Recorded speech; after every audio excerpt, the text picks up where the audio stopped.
네, 오늘 우리가 함께 볼 하나님의 말씀은 구약성경 시편 119편의 말씀입니다.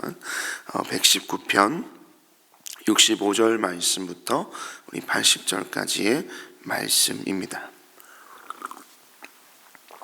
네, 시편 119편 65절로 80절까지의 말씀을 저와 여러분이 한 절씩 교독하시고요, 마지막 우리 80절은 함께 합독하도록 하겠습니다. 시편 119편 65절 말씀부터 80절까지의 말씀입니다. 주님께서 약속하신 대로 주님께서는 주님의 종인 나를 잘 대해 주셨습니다. 내가 주님의 계명을 따르니 올바른 통찰력과 지식을 주십시오. 내가 고난을 당하기 전까지는 잘못된 길을 걸었으나 이제는 주님의 말씀을 지킵니다. 선하신 주님, 너그러우신 주님, 주님의 율례들을 내게 가르쳐 주십시오. 오만한 자들이 거짓으로 내 명예를 훼손하였지만 나는 온 정성을 기울여서 주님의 법도를 지키겠습니다. 그들의 마음은 무뎌 분별력을 잃었으나 나는 주님의 법을 즐거워합니다. 고난을 당한 것이 내게는 오히려 유익하게 되었습니다. 그 고난 때문에 나는 주님의 율례를 배웠습니다.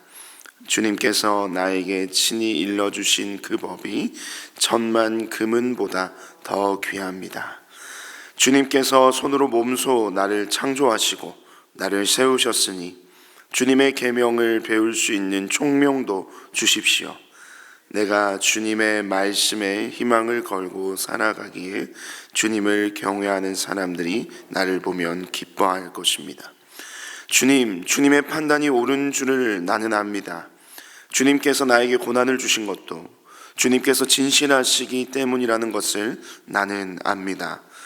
주님의 종에게 약속하신 말씀대로 주님의 인자하심을 베풀어 주셔서 나를 위로해 주십시오.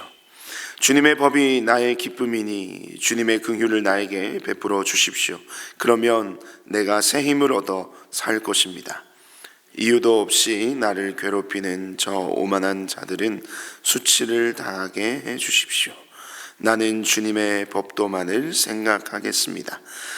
주님을 경외하는 사람들이 내게로 돌아오게 해 주십시오.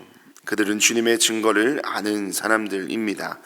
내 마음이 주님의 율례들을 완전히 지켜서 내가 수치를 당하지 않게 해 주십시오. 아멘.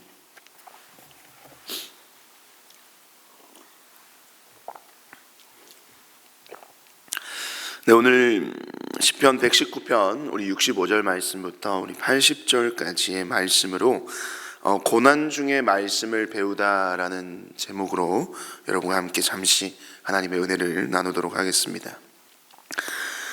예수 그리스도의 복음을 영접하고요, 신앙 생활을 이어가는 우리의 삶은 기본적으로 이 기쁨과 감사가 넘치게 됩니다.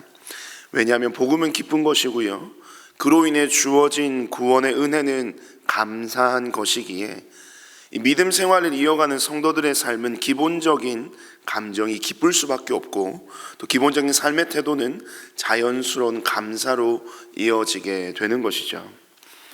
그런데 우리의 신앙의 삶을 한번 돌아보면 하지만 늘 기뻤던 것은 아니었던 것 같아요. 항상 감사하지는 못했던 것 같습니다. 그리스도인으로 살면서 우리가 기뻐하지 못했고 또 감사하지 못했던 때는 주로 여러분 어떨 때였습니까? 아마 대부분은 원치 않는 고난의 시간을 보낼 때 이 기쁨보다는 절망이, 감사보다는 원망과 불평이 더 많았음을 우리는 스스로 인정할 수밖에 없을 겁니다. 고난은 우리를 힘들고 어렵게 만들죠. 고난은 우리의 삶을 송두리째 집어삼켜 버립니다. 아무리 신실한 그리스도인이라 할지라도요, 이 큰 고난과 삶의 환난이 닥칠 때는 그동안 두텁게 쌓아두었던 우리의 그 믿음의 탑이 한순간에 무너지는 경험을 하게 됩니다. 왜 그럴까요? 고난이라는 것은 그만큼 견디기 힘든 것이기 때문입니다.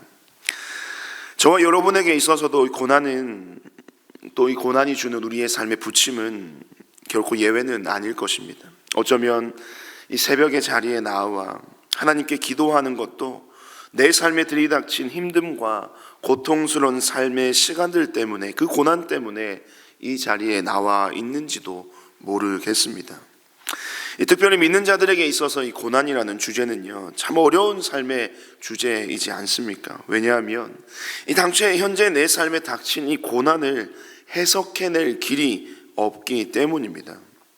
우리의 삶에 갑작스럽게 닥친 고난을 대할 때 이 보통의 믿는 사람들에게는요, 이 두 가지의 프로세스가 발동하게 됩니다. 첫째는요, 만사형통의 프로세스입니다.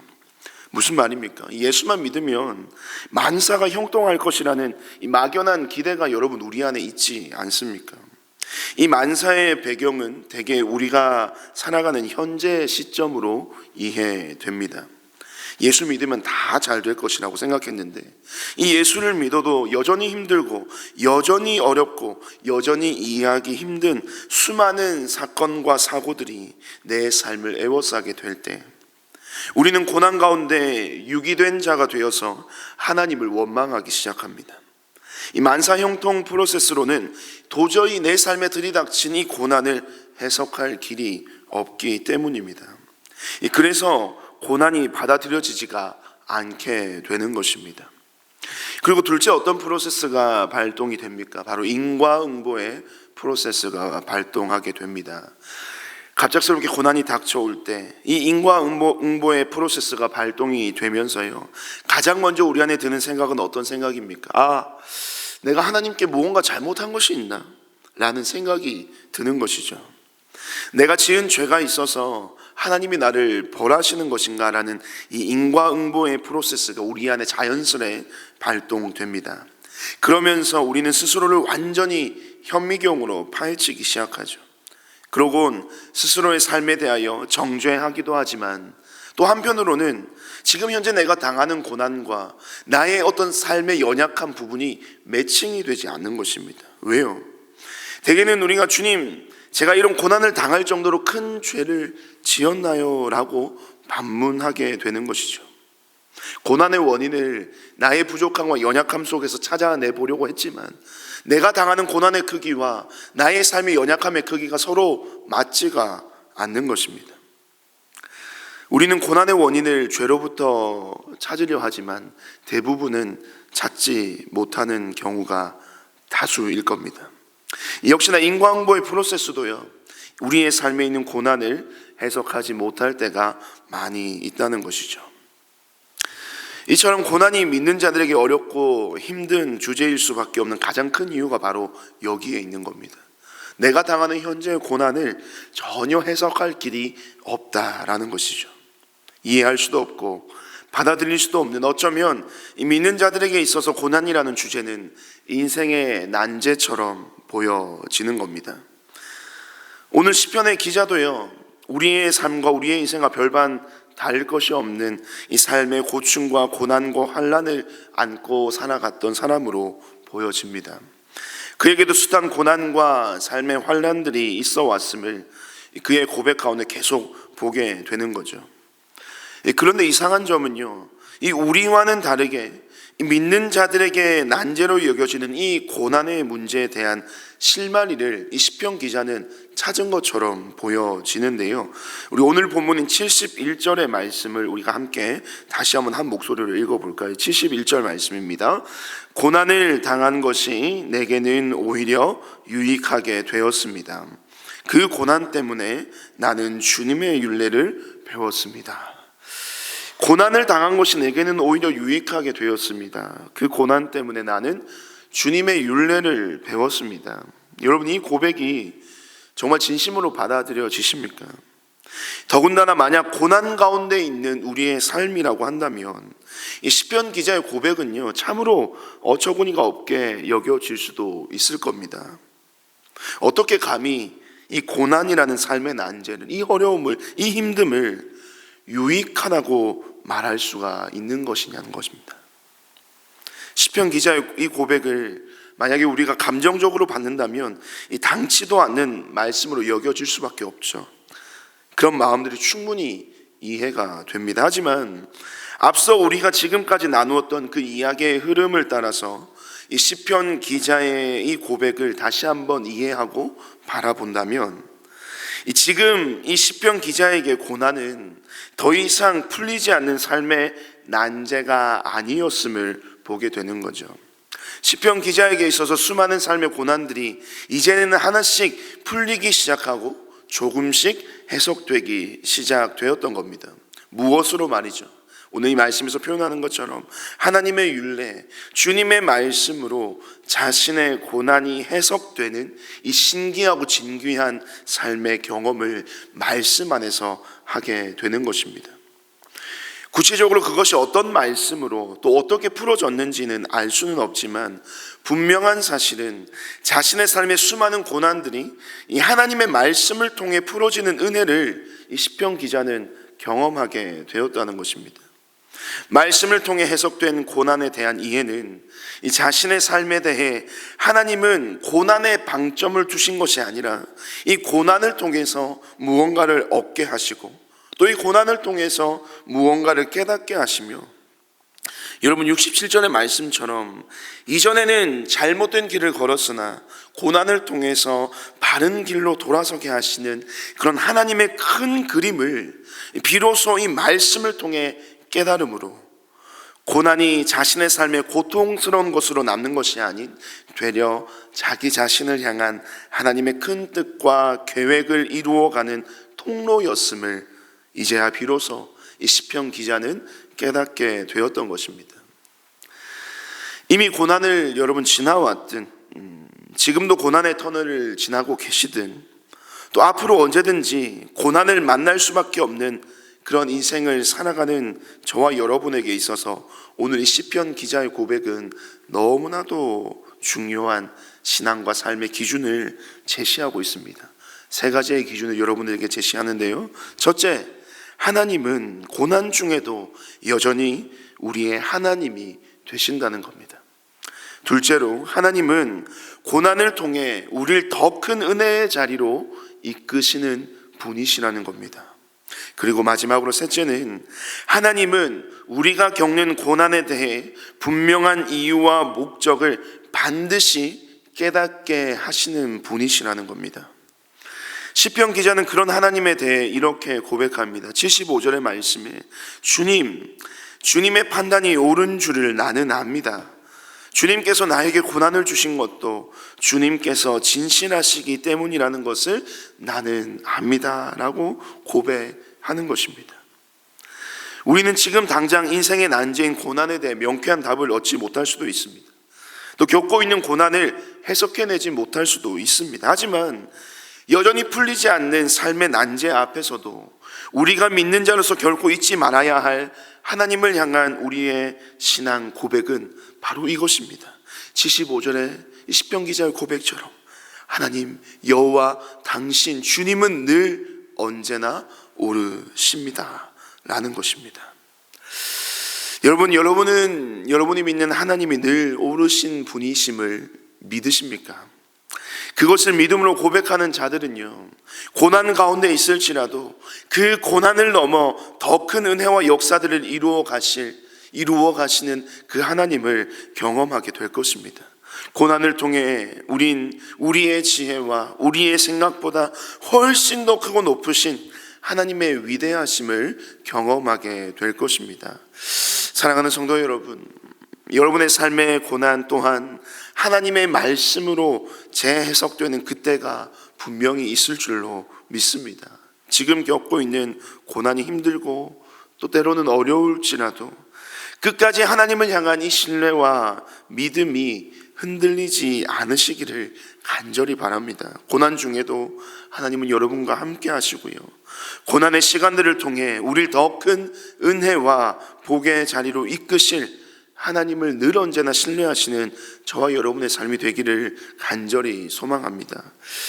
여전히 삶에 마주한 고난이 힘들고 또 그 고난이 어렵게만 느껴지시는 분들이 혹 계시다면, 지난 토요일에도 여러분들에게 말씀을 드렸었지만 오늘 다시 한번 여러분께 고난을 기꺼이 참으신 그 예수님을 소개하고 싶습니다. 하나님의 오르심을 믿으며 십자가의 고난을 기꺼이 참으신 예수 그리스도를 우리 하나님께서는 부활의 첫 열매가 되게 하셔서 하나님의 그 영광이 되게 하셨죠. 그 예수 그리스도를 그와 같은 자리에 그와 같은 길로 인도해 주신 그 하나님이, 그 예수님의 하나님이 저와 여러분의 하나님이 되심을 믿으며 이 현재의 고난은 장차 우리에게 나타날 영광과 좋게 비교할 수 없음을 확신하면서 오늘도 용감하게 그 고난을 마주하며 그 누구보다도 담대하고 거침없이 이 세상을, 이 삶을 살아내는 저와 여러분의 이 하루가 되시기를 주님의 이름으로 축복드립니다.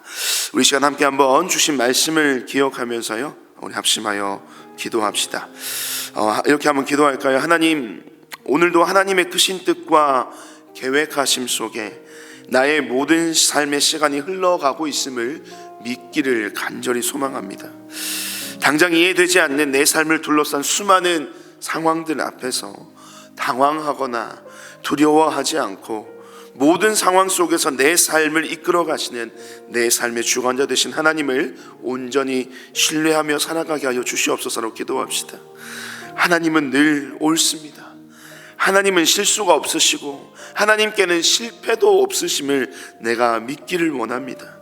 현재의 고난과 비교할 수 없는 영광으로 우리의 삶을 높여주실 하나님을 바라보며 살아가는, 하나님께 사로잡힌 바 된 삶을, 이 하루를 살아가게 하여 주시옵소서라고 우리 시간 주신 말씀을 기억하며 함께 기도하시고요, 오늘은 특별히 다음 세대들을 위하여 함께 기도하는 날입니다. 여러분, 우리 다음 세대들, 우리의 자녀들의 삶에도 얼마나 많은 고난들이 있는지 모릅니다. 학업에 대한 부담감들이 있고, 또 불확실한 미래에 대한 두려움, 또 관계의 어려움과 또 진로에 대한 스트레스 등으로 이 삶의 중압감들로부터 자유할 수 없는 우리 아이들의 삶인데, 우리 자녀들의 삶인데, 그들의 인생 가운데 하나님께서 참 자유함을 주시고 참 평안을 주시도록 함께 기도해 주십시오. 우리와 같이 자신의 삶의 주인이 하나님이 되심을 인정하고 그분께 모든 삶을 맡겨드릴 수 있는 우리 귀한 주님의 자녀들, 우리들 다음 세대들이 될 수 있도록, 또 세상의 모든 악하고 더럽고 음란하고 추한 죄악들로부터 하나님이 지켜주시고 세상 속 거룩한 주님의 자녀들로 자라가는 우리들의 자녀, 우리 교회 모든 다음 세대들이 될 수 있도록 여러분 다음 세대를 위해서 이 시간 함께 기도해 주시고요, 또 각자 여러분의 삶의 기도 제목을 가지고 자유롭게 기도하시고 돌아가시길 바랍니다. 우리 함께 합심하여 기도하며 나갑시다. 기도하겠습니다.